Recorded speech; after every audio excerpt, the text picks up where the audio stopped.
The proliferation of the internet and social media has brought with it challenges for parents to monitor their children's activities. But one mom has taken it upon herself to start educating other parents about the dangers of not monitoring kids' online activity. She now offers tips on how to ensure safety for one's children. Kate Farina co-founded a digital safety agency, Be in Touch, and joins me now. Kate, thank you very much for your time this afternoon. So you left your career as an environmental lawyer and legal risk and governance manager for a massive petrochemical giant to dedicate yourself to managing the impact of social media and the digital world on your children. Certainly understandable. Many parents find themselves in an equally daunting situation. But tell us about what exactly triggered that enormous life change for you.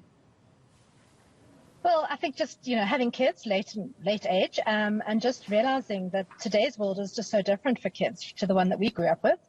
And as parents, we learned from our parents, basically, veggies, sunbelts, seatbelts, sun cream. We didn't get handed down any teachings about how to manage our kids in the online digital world. So it was an experience for me of having to learn to journey through this, to try to understand how to keep my kids safe online. And as I was going, more and more fellow parents were asking me, what to do. And I realized that there was a really big need.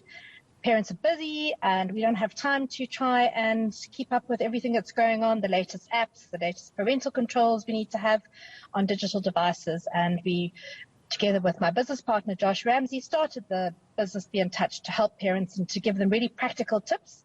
So we don't like to focus on too much scaremongering. There's enough of that going around. We all know the dangers, or we should know. But we want to help parents take that next step. So what should I do and how do I keep it easy and simple? So what services exactly does your agency offer? I know you do talks at schools, but elaborate a little bit on how you engage with parents. So we offer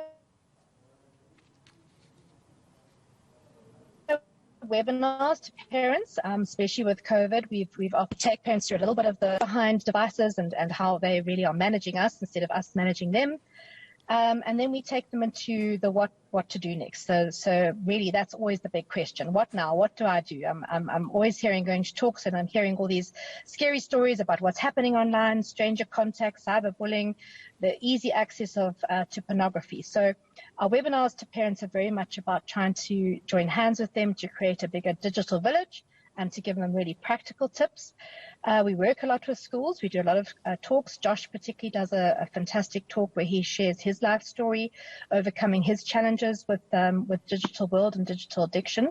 And we also work a lot with local and international NGOs. So right now we've got an amazing campaign. We're busy gathering 50,000 photos of kids under 13. It sounds like a crazy idea.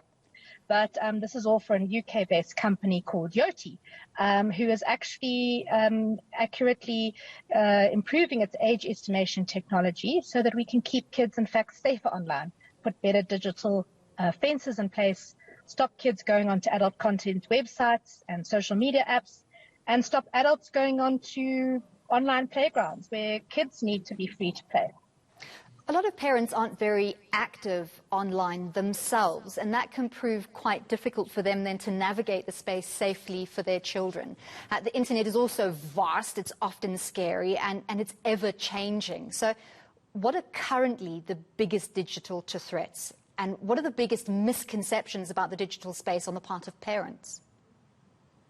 I think the biggest misconception is that not my kid kind of mindset. And that's really what we try to get across to parents, is that it's all of our kids. All of our kids are going online. They're finding stuff online that is scary, that they shouldn't be finding at a very young age.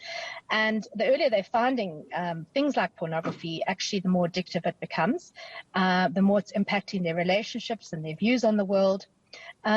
So I think that at the moment, a lot of our focus is particularly early pornography exposure, obviously cyberbullying, and a lot of stranger danger contact online, which for the younger kids is particularly worrying because a lot of online grooming, supporting obviously human trafficking or paedophilia rings. So those are some of the biggest challenges we deal with right now. There's this perception that the digital world is highly regulated, and if an app has an age restriction of, let's say, 12 years, then that's the appropriate app because it's been regulated that way. Is that always the case, and what does our digital regulation legislation look like currently in South Africa? Such a great question. because of course our movies and films and all the rest of it have age restrictions, but app developers are not regulated internationally. So what they do is they put their own estimated age regulation on when they put an app onto an app store. And often it's 12 or 13, because obviously the younger the user joins an app, the better for the app developer in terms of its revenue generation. So this is a big thing that we're fighting for with NGOs internationally, is to have better regulation for social media app developers, game apps, and obviously adult content websites as well on the internet. And we're part of some law reform processes that are actually going on in South Africa, which will be very groundbreaking initiatives here around just exactly those kind of issues. How do we improve the better age gating for kids going online? Well, thank you very much for speaking to us. Kate Farina is the co-founder of digital safety agency Be In Touch. Parents, get in touch.